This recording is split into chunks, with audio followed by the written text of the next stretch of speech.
Why did an African king travel thousands of miles to London to save his people's land? In a world dominated by colonial ambition, one king understood that the future of his kingdom wouldn't be decided on a battlefield, but inside a London courtroom.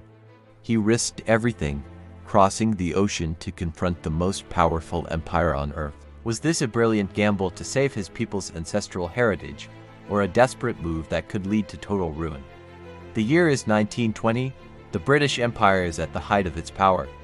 In the Gold Coast, now modern-day Ghana, a new law called the Forest Bill threatens the very soul of the Akyem Abuakwa people. This wasn't just any law, it was a colonial land grab disguised as environmental protection.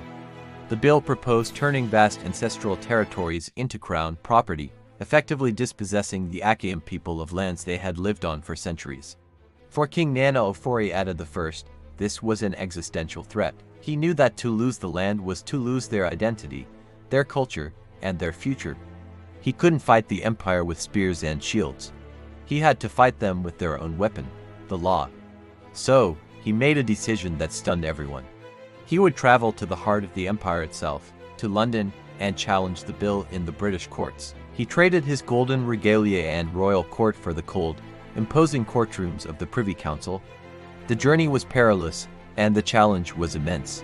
He was an African king in a foreign land, facing a system designed to benefit the colonizer. He was met with skepticism and outright hostility. The British press portrayed him as an agitator, and colonial officials tried to undermine his authority. They argued that the land didn't truly belong to the Akyem people, but was held in trust by the British crown for their benefit. It was a classic colonial argument, paternalistic and condescending. But Nana Ofori Atta was no ordinary leader. He was highly educated, articulate, and fiercely intelligent. He assembled a formidable legal team and began his counterattack. His argument was brilliant and simple. The land belonged to the stools, the traditional seats of power, which represented the collective soul of his people, both living and dead. He argued that the Akyem Abuakwa had a sophisticated system of land tenure that predated the British arrival by centuries. He wasn't just fighting a law, he was educating the British about the legitimacy of African governance. The courtroom drama was intense. For weeks, arguments flew back and forth. Nana Ofori Atta presented historical evidence, traditional customs, and powerful legal reasoning. He wasn't just a client, he was a key witness and a strategist, explaining the intricate social fabric of his kingdom to a court that barely understood it. He eloquently argued that the Forest Bill was not about conservation, but about control and exploitation.